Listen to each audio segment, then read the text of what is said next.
Vamos a hablar de una introducción a la familia de MPS, las mucopolissacaridoses. Mi nombre es Roberto Giuliani, yo soy médico genetista, profesor del Departamento de Genética de la Universidad Federal de Rio Grande do Sul y miembro del Servicio de Genética Médica del Hospital de Clínicas de Porto Alegre, en Brasil. E este seminário foi organizado por Shire, que hoje é parte de Takeda, e eu tenho alguns conflitos de interesse, no sentido que sou investigador de protocolos clínicos para desenvolvimento de novos tratamentos para mucopolissacaridoses e para outras enfermidades lisossomales, e também hago ponências e apresentações sobre essas enfermidades, pero não tenho interesses comerciais em produtos para diagnóstico e tratamento de mucopolissacaridoses. Que é a família de MPS? As pessoas com mucopolissacaridoses MPS têm um mau funcionamento ou carecem de uma enzima que se necessita para degradar um tipo de açúcar denominado mucopolissacárido. Hoje se denomina glicosaminoglicano, pero se quedou historicamente o nome mucopolissacarídeo para denominar as enfermidades como mucopolissacaridoses ou MPS. E há basicamente 7 tipos principais de MPS. A MPS 1, que compreende as síndromes de Hurler, Hurler-Scheie e Scheie. Já vou explicar em um minuto porque há 3 síndromes em um tipo de MPS. La MPS 2, a síndrome de Hunter, la MPS 3, que são, na verdade, 4 tipos, tem um fenotipo clínico comum, pero são 4 tipos, A, B, C e D. La MPS 4, que também tem mais de um tipo, os tipos A e B. La MPS 6, a síndrome de Marotolamie. La MPS 7, a síndrome de Sly. E a MPS 9, a síndrome de Natowitz. E por aí já viram que não há um tipo 5, está faltando o tipo 5, porque quando se descreveu as mucopolissacaridoses, que eram pacientes com mucopolissacáridos aumentados em um fenotipo clínico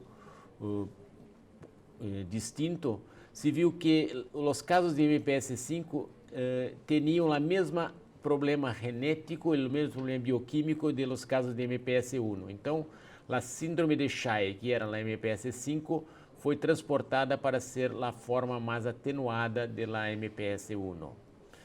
Também aqui falta a MPS 8. A MPS 8 foi descrita como síndrome de Differante, pero se viu que não havia este defeito enzimático, era um erro de laboratório e se removeu a MPS 8. Assim, para não causar confusão, tanto a MPS 5 quanto a MPS 8 não são utilizados na denominação delas MPS. Importante dizer que cada MPS tem uma enzima que está deficiente. Tem mutações em genes específicos para cada MPS provocam a deficiência ou mau funcionamento da enzima que causa então a degradação incompleta de los gags e posterior depósito lisossomal de gags no corpo.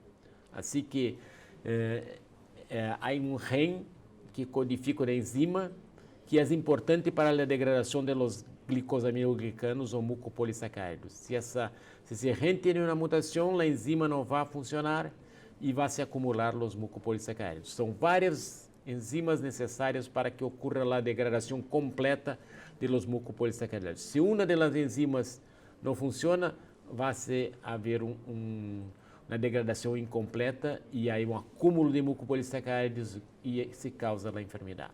Assim que o gen I2 codifica a enzima alfa-hidroronidasa e sua deficiência resulta em MPS 1. Se a deficiência é muito forte, resulta no tipo mais severo, a enfermidade de Hurler. Se é um pouco mais atenuada, o tipo intermédio, Hurler-Scheie. E se é uma mutação que não é tão forte, resulta em la enfermidade de Scheie, que é o tipo mais atenuado. O gen IDS codifica a enzima enduronato sulfatasa. Y si está deficiente, causa la MPS2, la síndrome de Hunter. En caso de MPS3, hay 4 genes involucrados, cada codificando una enzima distinta. Todos resultan en el mismo fenotipo clínico, la síndrome de Sanfilippo. Algo similar se pasa con la MPS4, síndrome de Morquio. Hay 2 genes involucrados y puede causar el tipo A o el tipo B, dependiendo del gen, y cada uno codifica una enzima distinta. La MPS6, síndrome de Marotolami, el gen ARSB codifica la enzima arilsulfatasa B y su deficiencia resulta en esta síndrome. En la MPS7, el gen de la GUSB codifica la enzima beta-glicuronidasa que está deficiente en esa enfermedad. En la MPS9 es una mucopolisacararidose muy rara. El gen codifica la enzima hialuronidasa que resulta nessa síndrome.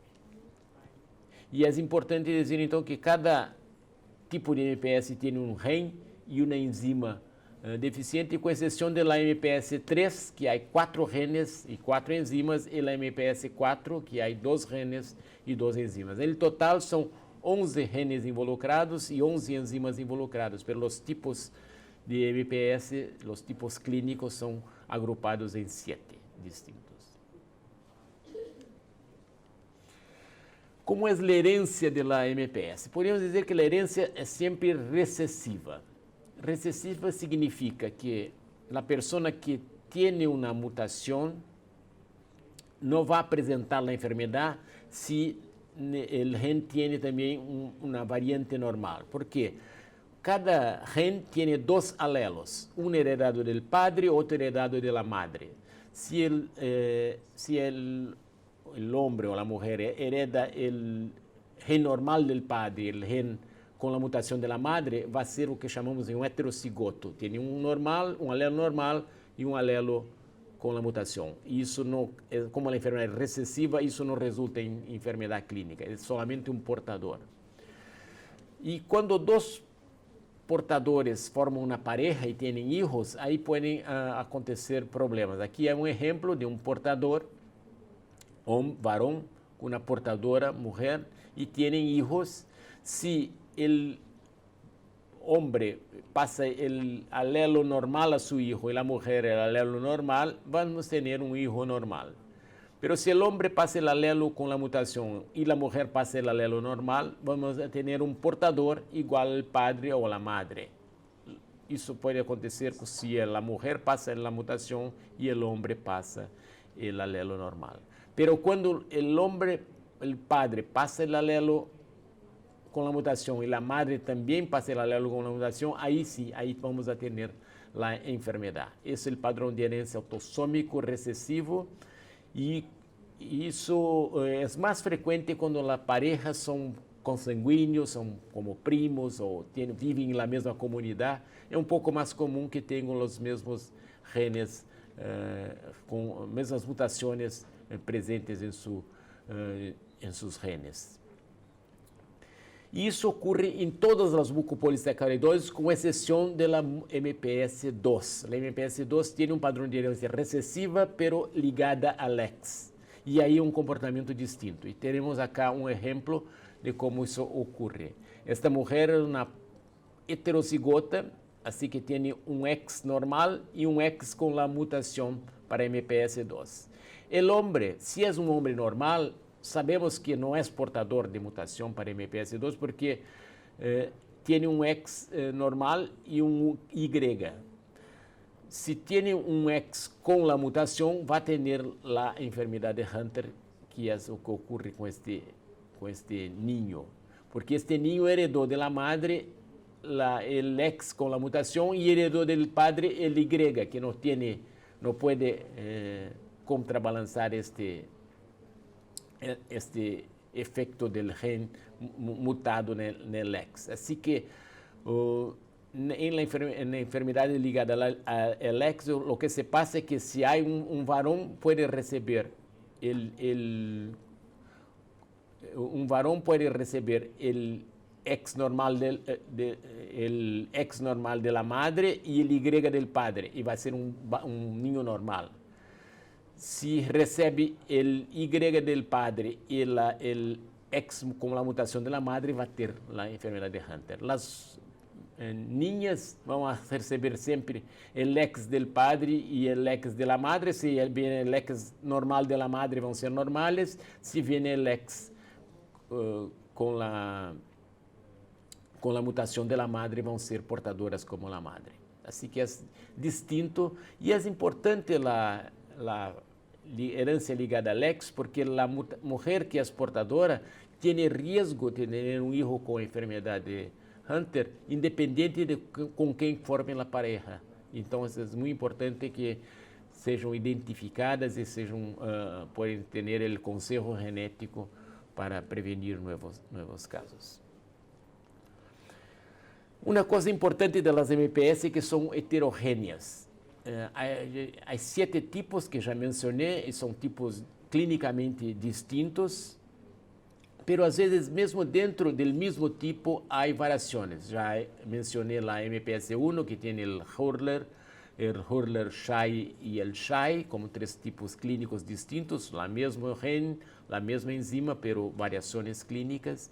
Pero isso acontece praticamente em todos os tipos de MPS. Há casos mais graves e casos mais atenuados dentro da mesma MPS. E uma coisa importante é que há alguns tipos que têm afectação neurológica. Alguns casos mais graves têm um problema que afeta o sistema nervoso central, enquanto que casos mais atenuados da mesma enfermidade não têm afectação neurológica. Há esta variação. Isso ocorre principalmente na MPS1, na MPS2 e na MPS7. Podem ter casos mais graves com afectação neurológica e casos mais atenuados sem afectação neurológica. Há tipos de MPS como a 3, que sempre há afectação neurológica. E há tipos de MPS como a 4 e a 6 e a 9 que normalmente não têm afectação neurológica. Assim, vamos agora falar um pouco da fisiopatologia das MPS. Por que há tipos distintos de MPS? Porque há diferentes enzimas involucradas na degradação de los GAGs. E conforme o passo metabólico que está afetado, vai se acumular um tipo ou outro tipo de GAG. E conforme o tipo de GAG que se acumula, há um tipo clínico distinto, porque afeta mais o cérebro, afeta mais o coração, afeta mais o hueso. Assim, diferentes GAGs não degradados ou parcialmente degradados se acumulam solos ou de forma combinada em cada MPS. E essas variações na acumulação de GAGs produzem fenotipos diferentes em cada MPS. E, por exemplo, a acumulação de heparansulfato está muitas vezes relacionada com a afectação do sistema nervoso central. Vou exemplificar a MPS1. Há acúmulo de dermatosulfato e heparansulfato. É assim que é um quadro somático e um quadro neurológico associado. O mesmo ocorre com a MPS2, a acumulação de dermatosulfato e heparansulfato, ao passo que a MPS3 é só o heparansulfato, e heparansulfato está mais relacionado com a forma neurológica, assim que os casos de MPS3 têm sempre compromisso neurológico. Na MPS4 não há acúmulo de heparansulfato, há acúmulo de queratosulfato, muito importante para o hueso, assim que isso está mais relacionado com uma displasia esquelética, uma enfermidade esquelética muito importante, mas sem afectação neurológica. O tipo 6 também não tem heparansulfato, tem dermatosulfato, muito importante para o coração e para outros órgãos, então é um quadro somático importante, mas sem afectação neurológica. O tipo 7 já tem dermatosulfato, também tem heparansulfato, tem condroitinsulfato e pode haver afectação neurológica. E o tipo 9 há acúmulo de ácido hialurônico, não tem afectação neurológica. Assim que os tipos que têm heparansulfato podem ter afectação neurológica, sendo que o tipo 3, San Filippo, sempre tem afectação neurológica. O tipo 1, 2 e 7 têm afectação neurológica em los fenotipos mais graves. Resumindo o que falamos agora, um fator clave que diferencia os fenotipos das diversas enfermedades das MPS é se tem afectação do sistema nervoso central ou somática predominante. E podemos dividir em 3 grupos. Os tipos com afectação do sistema nervoso central predominante, e isso são os tipo 3, la San Filippo, A, B, C ou D, independente del gen, de la enzima que está deficiente, el acúmulo es de parasulfato y resulta en afectación neurológica. Los tipos 1, 2 y 7 pueden tener afectación neurológica o puede ser predominantemente somática. Depende se é um caso mais grave, assim sempre se acompanha afectação neurológica, ou uma forma mais atenuada, que generalmente não há afectação neurológica. E há tipos como a 4, a 6 e a 9, em que não há afectação neurológica, pode ter um compromisso somático muito importante, mas sem afectação neurológica. E como se faz o diagnóstico das MPS? Uma coisa importante é que são enfermidades progressivas, assim que normalmente o niño nasce sem rasgos típicos, é um neonato usualmente normal, e os sintomas vão se apresentando com o tempo, às vezes alguns meses, às vezes alguns anos, dependendo de uma forma mais grave ou mais atenuada. A única exceção é a hidropsia fetal, é um quadro em que há muito líquido no feto ou no neonato, e isso pode ocorrer na MPS 7 e na MPS 4A, é uma exceção. Casos com hidropsia fetal devem ser investigados para MPS. Pero normalmente o niño nasce normal e vai apresentando os sinais e sintomas com o tempo. Pero o diagnóstico precoce é importante porque quanto mais vai passando o tempo sem tratamento, mais possibilidades de ocorrerem danos irreversíveis no desenvolvimento do niño. E sempre que melhor diagnosticar mais temprano e fazer o manejo adequado e tentar dar um prognóstico melhor para o paciente. É tão importante o diagnóstico precoce que já se pensa em añadir as MPS aos protocolos de cribado neonatal. Em fato, já em Estados Unidos é recomendado fazer o cribado neonatal para MPS 1 e agora está se propondo expandir para MPS 2 também em regiões de Itália, em Taiwan, já se faz o diagnóstico, o rastreio neonatal para as MPS. Então, é algo que está começando. Pero hasta que exista cribado neonatal para as MPS, é muito importante que conhecemos o que pode acontecer com as MPS e tentar identificar mais precoce basado em los achados clínicos, né? Então, é importante que o profissional tenha conscientização sobre quais são os transtornos que se ocorrem nas MPS e haga a solicitação das provas diagnósticas necessárias. Existem vários ensaios disponíveis, pero a solicitação do médico é importante, porque o diagnóstico, a sospecha é clínica, pero o diagnóstico é laboratorial. Qual é a incidência das MPS? Bom, estamos falando de enfermidades muito raras. Vou mostrar alguns dados de Estados Unidos. MPS 1 tem uma frequência como que 0,34 por 100 mil, que seriam 3 casos por milhão. MPS 2 um pouco menos nos Estados Unidos. MPS 3 um pouco mais, mas são as 4 somadas, 0,38 por 100 mil.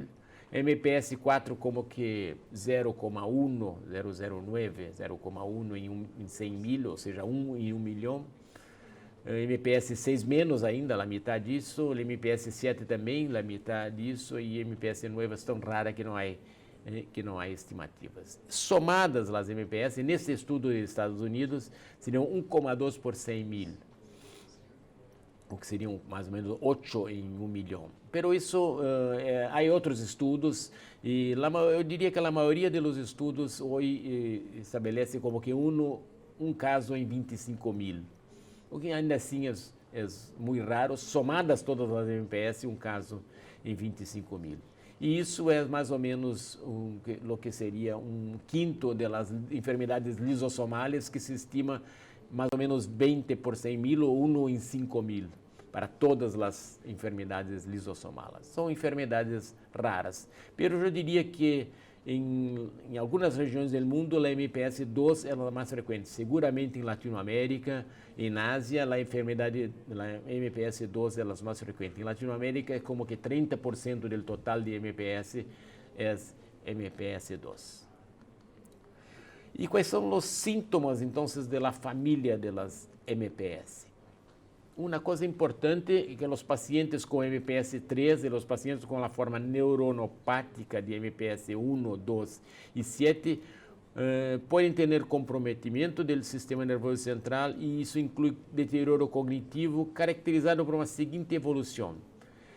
Al início, há retraso de los ritos del desarrollo en los primeros años de vida, por exemplo. O niño caminha, pero caminha um pouco mais tarde. Habla, pero habla um pouco mais tarde.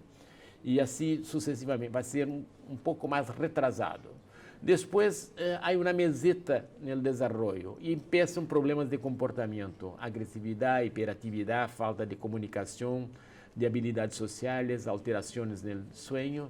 E, ao final, há uma regressão cognitiva em que se perde o que já havia adquirido em termos de habilidades. E também o avanço da enfermidade somática, há uma redução da expectativa de vida, assim que há uma morte precoce, que na MPS 1 pode ser na primeira década, e na MPS 2 generalmente na segunda década de vida, e na MPS 3 pode ser na segunda ou na terceira década de vida. Isso em os casos em que tem afectação do sistema nervioso. Vamos a ver como é a afectação somática.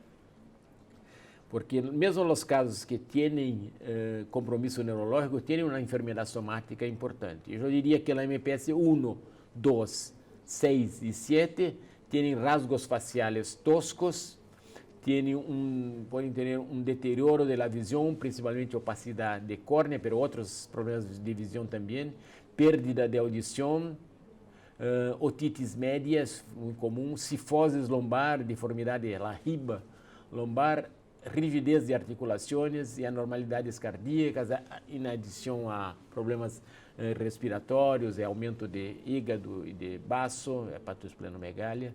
Isso ocorre nessas enfermidades MPS 1, MPS 2, 6 e 7. Em la MPS 3 é um pouco distinto, porque os rasgos faciais não são tão marcados, o deterioro da visão também não é tão importante, há perda da audição, otitis média, e pode ter problemas cardíacos. Mas aí o quadro é principalmente neurológico. E na MPS 4 é bem distinto porque não tem os rasgos faciais toscos, pode ter deterioro de visão, perda de audição, otitis média, não tem a restrição articular também, tem uma laxitude articular, mas tem problemas esqueléticos muito importantes e é o quadro mais relevante da enfermidade. E tem também problemas cardíacos. Assim que as mucopolissacaridoses têm um quadro somático importante que varia conforme o tipo e tem, em alguns tipos, además disso, um compromisso neurológico. Vamos ver alguns sinais de alerta importantes que deveriam justificar a consideração de um diagnóstico de MPS. Em termos físicos, macrocefalia é algo que pode chamar a atenção, engrossamento progressivo dos rasgos faciais com frente proeminente, nariz ancha com puentes nasais planos, aumento do tamanho da língua e lábios engrossados, o que chamamos de face tosco. Hepatosplenomegalia, hérnias umbilicais e inguinais, hirsutismo e alguns casos de hidropsia fetal, principalmente 7 e 4. Em los oídos, nariz e garganta, otitis média recorrente, rinitis crônica, agrandamento das amígdalas e adenoides, perda de audição e dentes anormais espaçados, principalmente. No coração pode ter miocardiopatia e também pode ter enfermidade valvular. Em los pulmones é frequente a pneumonia, a enfermidade das vias respiratórias e a respiração ruidosa e ronquidos. Em los ojos, a opacificação corneal é comum em vários tipos e pode ter fotofobia. No sistema musculoesquelético, disminuição do rango de movimento, desarticulações, deformidades ósseas, importantes em alguns tipos, como a 4 principalmente, mas também a 1, a 2, a 6 e a 7. Disminuição das destrezas de motricidade fina da mão, a cifose lombar, marcha ou postura inusual. E nesse sistema neurológico, como já falamos, problemas de deterioro cognitivo, incluído a perda de habilidades de desenvolvimento, problemas de comportamento, incluído a hiperatividade, e pode ter hidrocefalia comunicante. Quer dizer que é todo um rango de manifestações importantes. E algumas são coisas que podem chamar a atenção do médico, do pediatra, como a face tosca, as hernias umbilicais inguinais, a otitis média recorrente, agrandamento de amígdalas e adenovencas, são coisas comuns, mas quando se aparecem de uma forma combinada, devem chamar a atenção do MPS. E os problemas neurológicos sempre são importantes. Vou mostrar um caso de nossa clínica em Porto Alegre. Este niño nasceu em 98 de padres não consanguíneos, sem antecedentes familiares de MPS. Isso é uma coisa comum. Teve um desenvolvimento físico e psicomotor inicialmente normal.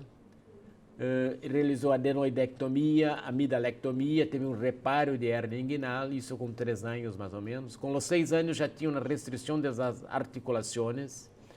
Com 7 anos fez uma ecocardiografia que mostrou engrossamento das válvulas aórtica e mitral sem repercussões, até esta idade sem diagnóstico, sem suspeita de MPS.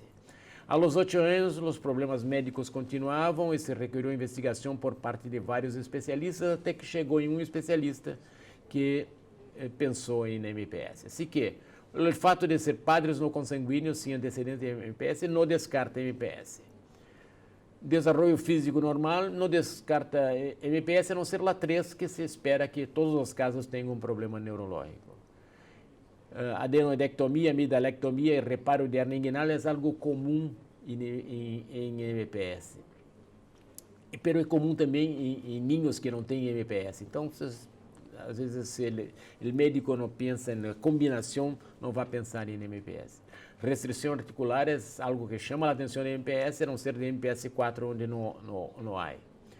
E esses problemas médicos são comuns nas MPS, e aí o médico pediu uma análise de laboratório e pediu os gags em la urina. Então, um teste fundamental para fazer o diagnóstico de MPS é investigar a quantidade de gags em la urina. Estavam 495 microgramas por miligrama de creatinina. E o limite para a idade era 106. Então, estava 5 vezes mais que o limite para a idade. E é muito importante ter os valores para a idade, porque os gags diminuem com a idade, tanto em normais quanto em pacientes com MPS. Então, o que está elevado para uma idade pode ser normal para outra. Assim que é muito importante ter valores de referência por idade. E um outro exame que é um pouco mais sofisticado, mas também não é difícil de fazer, é a eletroforesis ou a cromatografia dos gags em la urina. E se encontrou heparasulfato e dermatosulfato. E isso se encontra em MPS 1, MPS 2 e MPS 7. Assim, com um exame, sei que é uma delas MPS, porque tem gags aumentados em la urina, e com o segundo exame já sei que é uma de 3 MPS que tem essa elevação de heparasulfato e dermatosulfato de forma combinada. E aí, então, se mediu a enzima que estava deficiente na MPS2, a hidronato sulfatasa, estava 3,3 nanomoles por 4 horas por mililitro, e o normal há que ser arriba de 122, então estava extremamente deficiente. E tivemos que medir uma outra enzima, porque a hidronato sulfatasa ocorre deficiência na MPS2, mas ocorre também em outra enfermidade chamada deficiência múltiple de sulfatasas.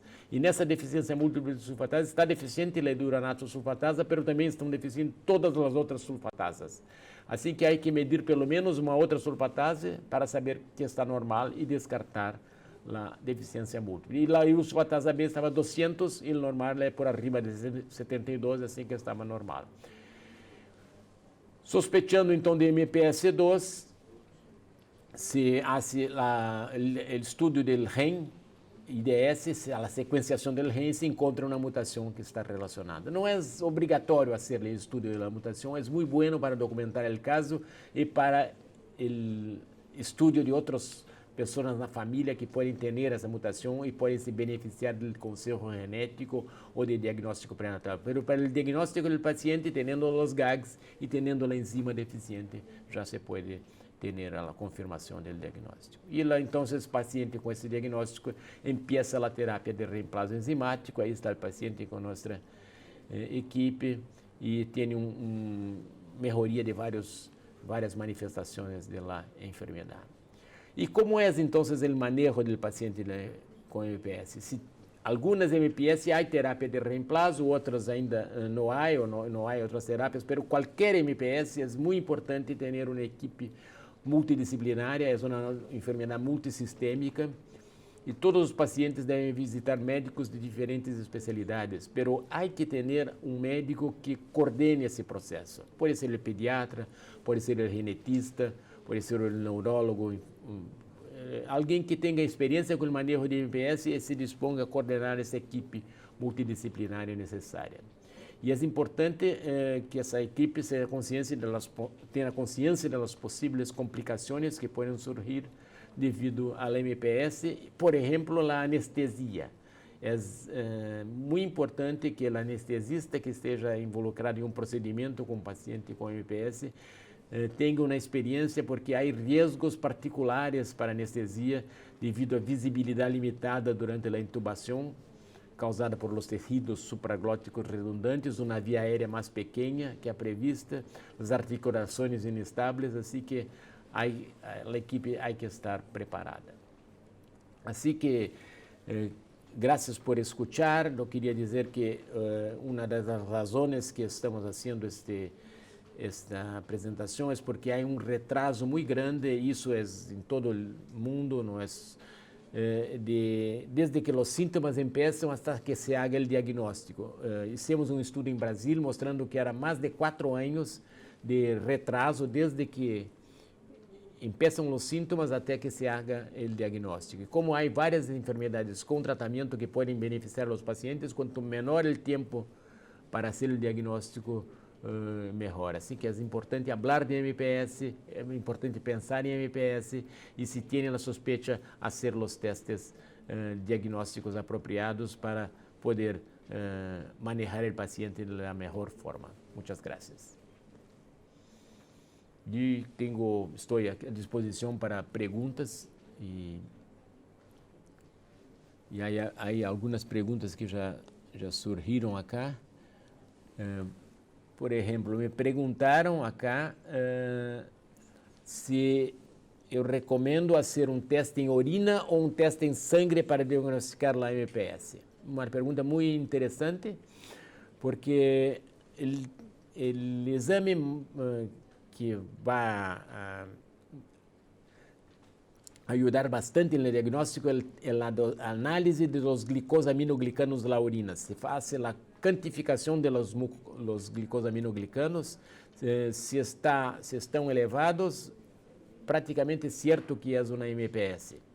Se estão normais, por aí pode haver uma exceção de casos de MPS com GAGs normais, mas é muito difícil que ocorra. Os testes em sangue são importantes para se identificar o tipo de MPS, porque se necessita de sangue para fazer a enzima e aí fazer a identificação do tipo de MPS. Assim que é importante a urina para o screening inicial e o sangue para o diagnóstico final.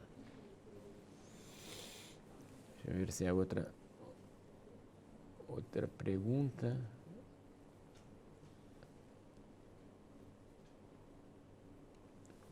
Aqui outra pergunta interessante.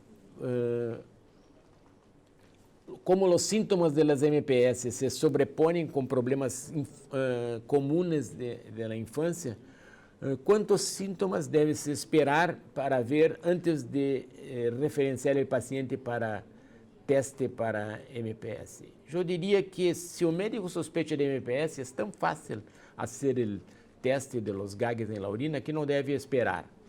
Pero lo que o médico deve estar atento é para a combinação de sintomas. Se tem um ninho com uma hérnia, e só uma hérnia inguinal, e não tem face tosca, não tem rigidez articular, não tem hepatosplenomegalia, provavelmente não é MPS. Mas se tem uma hérnia e já tinha uma cirurgia para adenoides, ojo, pode ser algo que deve lembrar uma MPS. Se pensa em la combinação de los síntomas, que isso é o que está por detrás dessas enfermidades multissistêmicas, múltiplos síntomas, isso penso que é o mais importante. Deixa-me ver se há outra pergunta.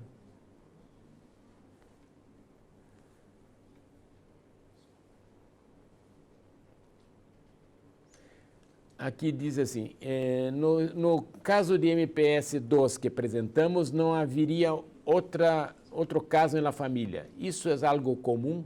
Sim, muito boa a pergunta, porque às vezes há um caso, a situação mais comum é ter um caso de MPS sem que hajam outros casos em la família, porque podem passar muitas gerações em que há solo portadores e não surge um paciente que tenha, ou em caso de, na forma recessiva, que tenha as duas mutações, né, a mutação em os dois alelos, ou em caso de MPS2 que tenha um varão que receba o cromossomo X com a mutação de la madre. Assim que o fato de não ter outro caso na família não exclui MPS. Pero é muito importante sempre que há um diagnóstico de MPS se fazer árbol genealógico, o estudo familiar, porque isso pode ajudar a identificar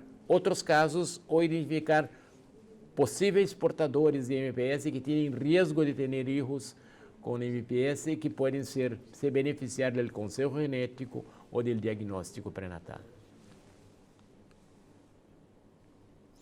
Aqui outra pergunta bem importante e penso que me dá a oportunidade de falar sobre isso.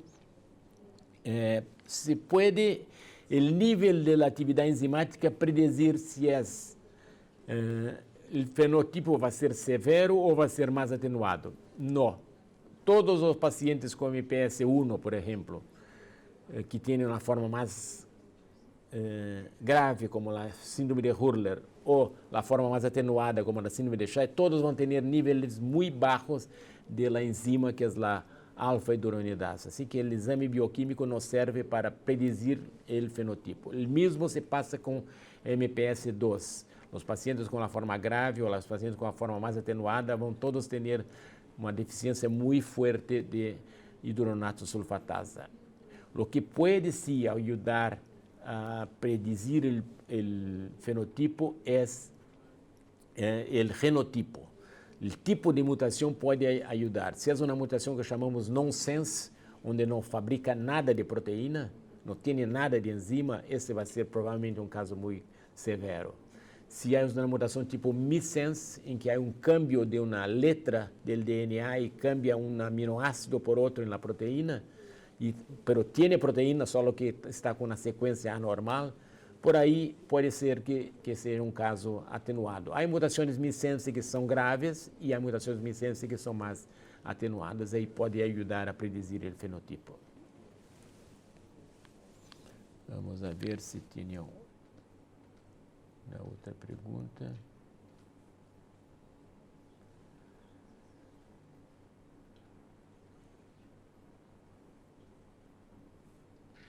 No caso que mostrei, os pacientes tinham aumento de adenoides, aumento de amígdalas e hernia inguinal.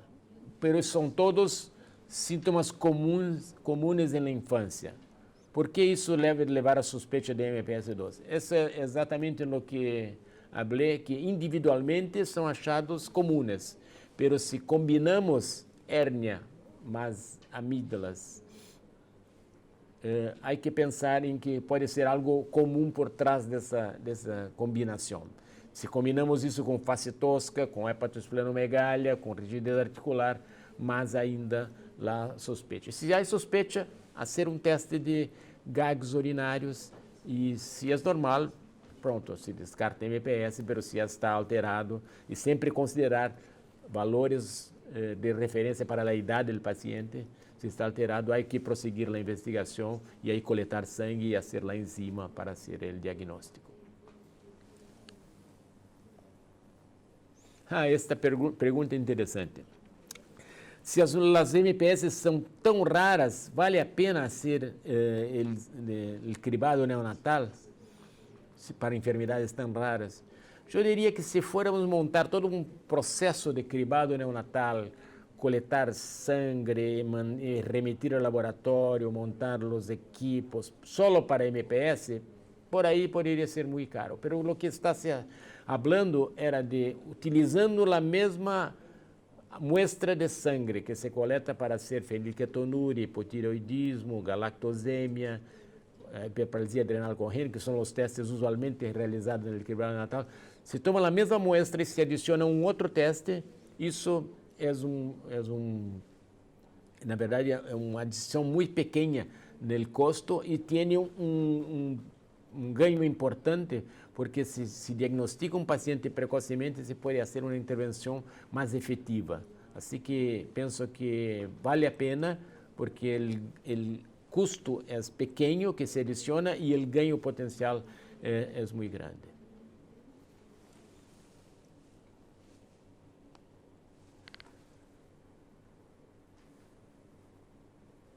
Aqui pergunta, numa idade precoce, o que distingue MPS 1 de MPS 2?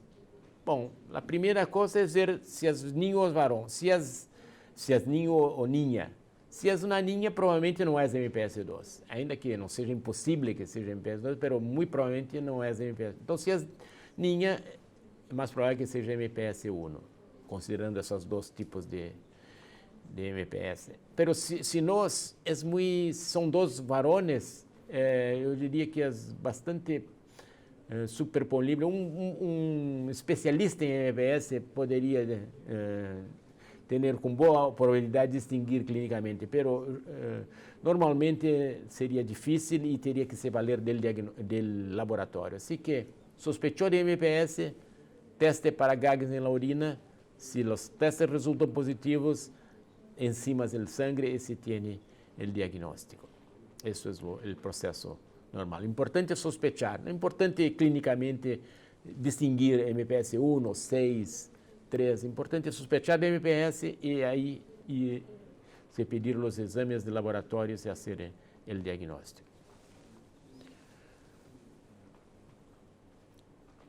Penso que estamos com todas as perguntas respondidas. Então, muitas graças. Penso que é importante se falar de mucopolissacaridoses, se pensar em mucopolissacaridoses e se fazer os testes apropriados para se diagnosticar ou por aí se tirar esse diagnóstico do estado. Pero é importante pensar em MPS, por quê? Porque há vários tipos em que se pode fazer intervenções específicas e mesmo quando não há intervenções específicas, há muitas coisas que se pode fazer para melhorar a qualidade de vida dos pacientes.